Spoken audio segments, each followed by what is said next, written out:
हाय, good morning friends. कैसे हैं आप लोग? आई होप आपकी पढ़ाई अच्छी चल रही होगी और आपको समझ में भी आ रहा होगा। तो समझते जाइए, छोटा सा टॉपिक लेकर के साथ हम लोग आगे बढ़ रहे हैं और आपको आगे भी ले जाएंगे। ठीक है, थोड़ा पेशेंस रखिए, समझते चलिए और बेटर करेंगे। बहुत कुछ करने वाले हैं हम लोग। और ध्यान रखिएगा, जिस तरह से मोदी जी कहते हैं कि हम अपने देश को झुकने नहीं दूंगा, और मैं आपके लिए कहता हूं कि मैं आपको कभी रुकने नहीं दूंगा। बस आप हमारे साथ रहिए, हम आपको बिल्कुल रुकने नहीं देंगे। आपके सपनों तक, आपके पूरे स्ट्रगल जो आप कर रहे हो, मैं उनका एक एक कदम अब मैं आपके साथ रहूंगा। तो चलिए, उन जुनून के साथ में आगे फिर एक नए टॉपिक के साथ में आज स्टार्ट करते हैं। आज जो स्टार्ट करने वाले हैं, मुगलों का जो शासक आता है, उनके अकॉर्डिंग कई बार पूछ लिया जाता है कि कौन किसके बाद आया, उसको समझने का प्रयास करते हैं। और इतना ही नहीं, हम लोग एक एक कर करके काफी वास्ट में एक्सप्लेन करेंगे, उसको समझेंगे। और आज बेसिकली हम इनका जो मुगल है उनके बारे में समझने का प्रयास करते हैं। तो चलिए आगे बढ़ते हैं। पहला जो मुगल वंश के बारे में अगर बात करेंगे तो क्या होता है, मुगल वंश से जो पहले थे वो थे लोदी वंश, जो दिल्ली सल्तनत में ही आता है। दिल्ली सल्तनत का अंतिम शासक जो रहा था वो लोदी वंश रहा था। और लोदी वंश जब खत्म होता है तब ये मुगल वंश का पीरियड आता है। तो मुगल वंश का जो संस्थापक माना जाता है वह बाबर। कौन माना जाता है? मुगल वंश का संस्थापक बाबर। और ध्यान रखना है, पहले तो बाबर मुगल वंश का संस्थापक तो हो गया। तो पहले आप क्या करो, एक सीरीज में पहले हम सारे को याद कर लेते हैं, उसके बाद हम लोग वो लेकर के चलेंगे। ठीक है, तो चलिए। फर्स्ट ऑफ ऑल आता है बाबर। पहले मुगल वंश संस्थापक तो बाबर था ही। बाबर के बाद जो आता है वो हुमायूं आता है। अब याद कैसे रखोगे भैया कि सर आपने तो पढ़ दोगे बाबर, हुमायूं, अकबर, जहांगीर, शाहजहां, औरंगजेब, ये तो बुक में भी लिखा हुआ भैया। तो मेरे को फायदा क्या होगा? अब बस थोड़ा सा पैसेंस रखो। क्या है, आप देखो हमारे समाज में क्या होता है कि पंडित जी मतलब बाबा लोगों को प्रायोरिटी दिया जाता है। और जो हमारे घर में अगर आ जाते हैं तो बड़े बुजुर्ग भी उनको चेयर देते हैं कि आप जो है कुर्सी पर बैठिए, चेयर पर बैठिए। तो वही है, तो उसको लेकर के थोड़ा सा आगे बढ़ेंगे। क्या है, अगर हम भी जब क्लास लेते हैं तो कुछ बच्चे लेट वगैरह से आते हैं, तो उनको जब वो परमिट मांगते हैं कि सर मैं आई कम इन, तो मैं उनको बोलता हूँ कि जस्ट वेट। तब देखिए क्या रिप्लाई आता है, इसी में थोड़ा सा छिपा हुआ है।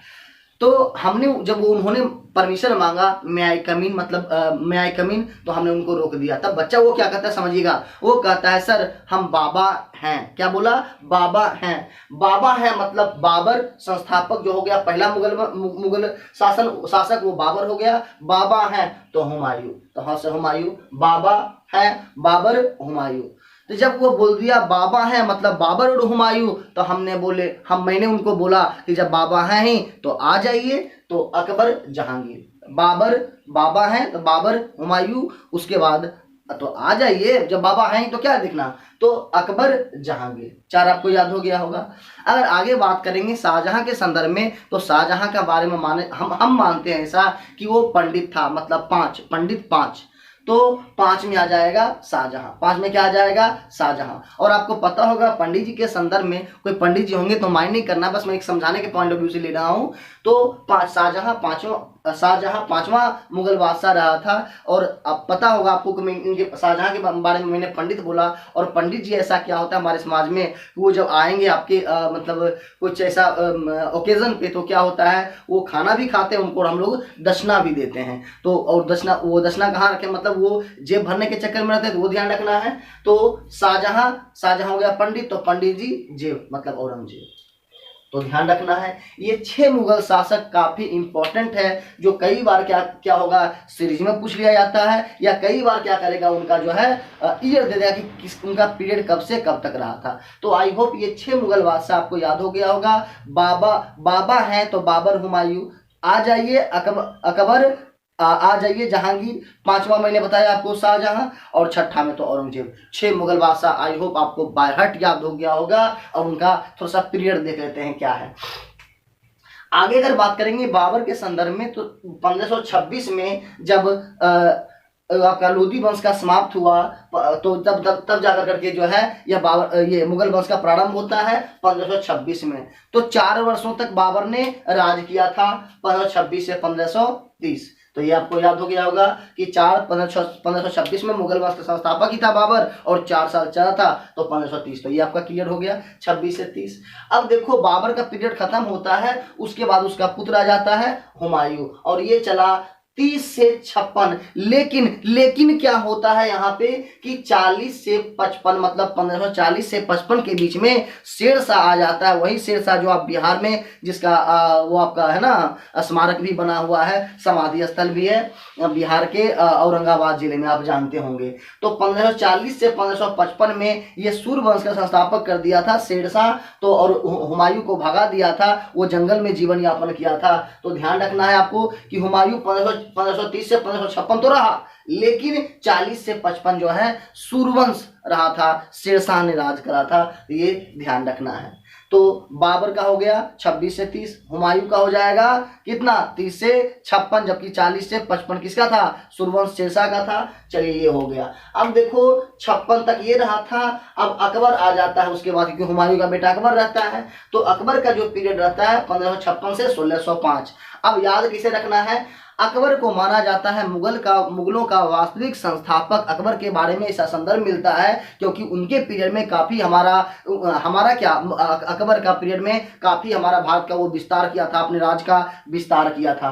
तो अकबर 1556 में वो अपना प्रारंभ करता है शासन, और 1605 तक चलता है। और अकबर के बारे में उल्लेख मिलता है कि वह अकबर एकमात्र शासक था जो क्या था कि मतलब निरक्षर था, मतलब कह सकते हैं कि इलिटरेट था, अनपढ़ था, पढ़ा लिखा नहीं था। तो अकबर को 5 का भी ज्ञान नहीं था। तो अकबर 1556 से 1605, तो ध्यान रखना है। अब देखो आसानी से आपको याद हो गया।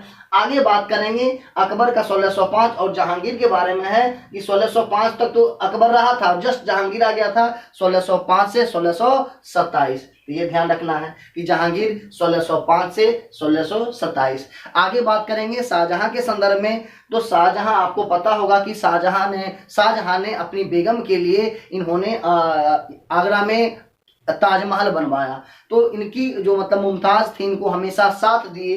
तो ध्यान रखना है शाहजहां के संदर्भ में इनकी मुमताज ने इन्हें साथ दिया, दैट मीन 1627 से 1657। साथ दिया मतलब साथ 1627 से 1657, ये याद रखना है आपको। आगे बात करेंगे अब औरंगजेब 1658 से 1707 में तक इसका पीरियड रहा। और औरंगजेब की क्योंकि ये जो 6 मुगल शासक हैं ये काफी शक्तिशाली दृढ़मान माने जाते हैं, इस वजह से औरंगजेब की जब मृत्यु हो जाती है 3 मार्च 1707 को, 3 मार्च 1707 को इस औरंगजेब की मृत्यु हो जाती है। और कई बार ये पूछता है कि औरंगजेब की मृत्यु कब हुई, क्यों पूछता है, क्योंकि यह अंतिम शक्तिशाली बादशाह था औरंगजेब। 3 मार्च 1707 की जब मृत्यु हो जाती है औरंगजेब की, तब मुगलों का जो है पतन की ओर बढ़ने लग जाता है। तो आई होप ये 6 मुगल शासक पूछता है, कई बार आपका शासक दे देगा और इसका ये पीरियड दे देगा और कहेगा मैच द फॉलोइंग। बीपीएससी वगैरह में ऐसे ही पूछा करता है, तो ये ध्यान रखना है। आई होप ये क्या याद हो गया होगा। आगे अगर बात करेंगे, जब 6 मुगल शासक और आपका पीरियड उसका याद हो गया, आगे जब पढ़ेंगे 7वां में, तो 7वां मुगल शासक जो बहादुर शाह था, इसके बाद मतलब औरंगजेब के बाद जो भी मुगल शासक के बारे में आपको पढ़ाऊंगा वह जो कहलाता है उत्तर मुगल कालीन कहलाता है। ठीक है, क्या कहलाता है, उत्तर मुगल कालीन। तो ये ध्यान रखना है।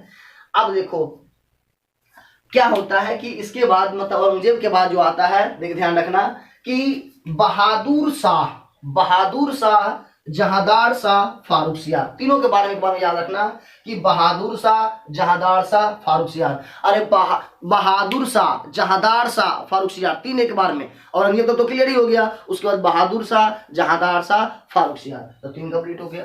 ये ध्यान रखना, बहादुर शाह, जहांदार शाह, फारुखसियार, ये क्लियर। आगे बात करेंगे तो 2 व्यक्ति आया था, रफी उद दर्जात। अरे मांगते हैं ना कि मेरा जॉब लग जाएगा तो हम मंदिर जाएंगे, मस्जिद जाएंगे, वो दर पर जाएंगे, तो वही है दर, रफी उद दर्जात। ये थोड़ा सा गड़बड़ है, देख लेना इसको थोड़ा सा। रफी उद दर्जात और रफी उद दर्जात, उसके बाद आ जाएगा रफी उद दौला। रफी उद दर्जात और रफी उद दौला, तो 2 क्लियर हो गया। कि छठा में जो 3 मार्च 1707 को औरंगजेब की मृत्यु हो गई, तब आता है बहादुर शाह, जहांदार शाह, फारुखसियार, उसके बाद रफी उद दर्जा, उसके बाद रफी उद दौला। रफी उद दर्जात, दर्जात दौला, दर्जात दर पे जाके क्या चढ़ाते हैं, दौलत ना, तो वही रफी उद दौला। ये क्लियर हो गया। आगे बात करेंगे तो रफी उद दर्जात और रफी उद दौला के बारे में। मुगलों में तो इन्होंने शासक बने, बट क्या होता है कि 2-3 महीना के अंदर में ही इन दोनों शासक का मृत्यु हो गई थी, ठीक है। इसलिए अगर पूरे मुगल में अगर बात करेगा कि कुल मुगल शासक कितने आए, तो कुल आए हैं 15, लेकिन हम आपको बता रहे हैं 17 के बारे में, क्योंकि ये दोनों का मृत्यु मैंने पहले बता दिया कि 2 महीना के अंदर में मृत्यु हो गया था, इस वजह से इनके बारे में काउंटिंग नहीं किया जाता है। लेकिन ये क्वेश्चन जरूर पूछ सकता है कि फारुखसियार और मोहम्मद शाह के बीच में कौन 2 शासक आए थे, ये पूछ सकता है। क्वेश्चन मिला करके जैसे भी पूछे तो आपको ये चीज समझना है। तो रफी उद दर्जा और रफी उद दौला, ये क्लियर हो गया। आगे बात करेंगे तो क्या होता है, मोहम्मद शाह, जिन्हें रंगीला बादशाह के भी नाम से जानते हैं। कई बार पूछता है निम्नलिखित में से किसे मोहम्मद शाह के नाम से जानते हैं, तो रंगीला बादशाह रंगीला बादशाह के नाम जानते हैं तो मोहम्मद शाह को, तो ये ध्यान रखना है। आगे बात करेंगे, ये मोहम्मद शाह, देखो सेम टाइप का नाम है, मोहम्मद शाह, अहमद शाह। अरे जैसे मैंने यहाँ बताया ना, बहादुर शाह, जहांदार शाह, फारुखसियार, रफी उद दर्जात, रफी उद दौला, क्लियर। आगे बात करेंगे तो Mohammad Shah, Ahmad Shah, clear. Mohammad Shah, Ahmad Shah, same type का नाम मिल रहा है। अब देखो तीनों में क्या है, सेम टाइप का नाम आ जाएगा, आलमगीर द्वितीय, शाह आलम द्वितीय और अकबर द्वितीय। तो ये तीनों मतलब एक सीरीज में याद कर लेंगे इसको। जैसे हुआ मोहम्मद शाह, अहमद शाह, क्लियर। उसके बाद आलमगीर द्वितीय, शाह आलम द्वितीय, अकबर द्वितीय, क्लियर हो गया। और अंतिम मुगल शासक जो है, अंतिम मुगल बादशाह, वो था बहादुर शाह बोलिए या बहादुर शाह जफर बोलिए या बहादुर शाह द्वितीय बोलिए, क्योंकि बहादुर शाह बारे में मैंने पहले बता दिया था। ये बहादुर शाह अलग है, ये बहादुर शाह आप नहीं लिखोगे सिंपली तो बहादुर शाह कह सकते हो, या बहादुर शाह प्रथम, ये बहादुर शाह द्वितीय या बहादुर शाह जफर, तो ये ध्यान रखना है। आगे बात करेंगे तो यहाँ से क्या होता है कि आप तो आई होप ये पॉइंट आपको याद हो गया होगा। और आगे बात करेंगे तो कुछ जो इनका निकनेम होता है, जैसे फारुखसियार का निकनेम है घेरनित कायर, तो नाम ही देख लो, इसका नाम ही कुछ अजीब टाइप का लग रहा है आपको, फारुखसियार, इसको घेरनित कायर के नाम से जानते हैं, ध्यान रखना। आगे बात करेंगे जहांदार शाह को लंपट मूर्ख कहा जाता है। इसके बारे में जब मैं स्टोरी बताऊंगा तो बहुत मजा आने वाला है आपको, ठीक है। बस थोड़ा सा पैसा से रखो। तो जहांदार शाह का निकनेम क्या था, लंपट मूर्ख। आपसे क्वेश्चन पूछ दिया जाए कि लंपट मूर्ख के नाम से किस शासक को जानते हैं, किस मुगल बादशाह को जानते हैं, तो जहांदार शाह, तो ये आपको ध्यान रखना है। आगे बात करेंगे कि साहेब बेखबर, तो साहेब बेखबर था कौन जी, बहादुर शाह। अरे बहादुर है तो बेखबर रहेगा ही ना, तो साहेब बेखबर, तो ध्यान रखना है साहेब बेखबर, ये हो जाएगा आपका बहादुर शाह। जबकि शाहजहां के संदर्भ में अगर बात करेंगे, उनका नाम खुर्रम है। हालांकि वो जब टॉपिक में पढ़ाऊंगा तो आपको अच्छे समझ में आएगा। 1-2 बार आप रिकॉल कर लोगे ना बाय हार्ट, आपको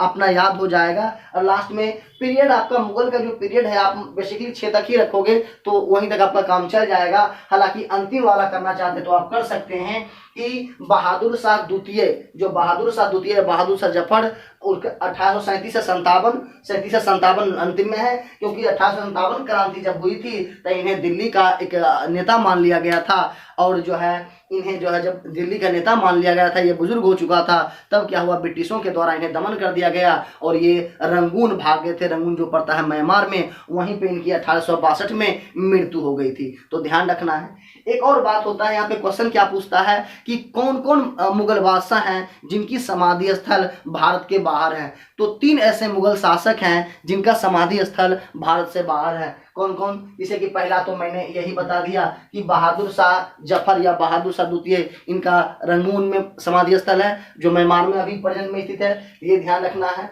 आगे बात करेंगे इस बाबर का मृत्यु जो हुआ था आगरा में, लेकिन बाद में इसका चुना हुआ जगह था काबुल। तो ध्यान रखना, बाबर का समाधि स्थल काबुल हो गया। देखो गया बहादुर शाह जफर, दूसरा हो गया बाबर और तीसरा आपका है तीसरा आपका है ये आपका हुमायूं है।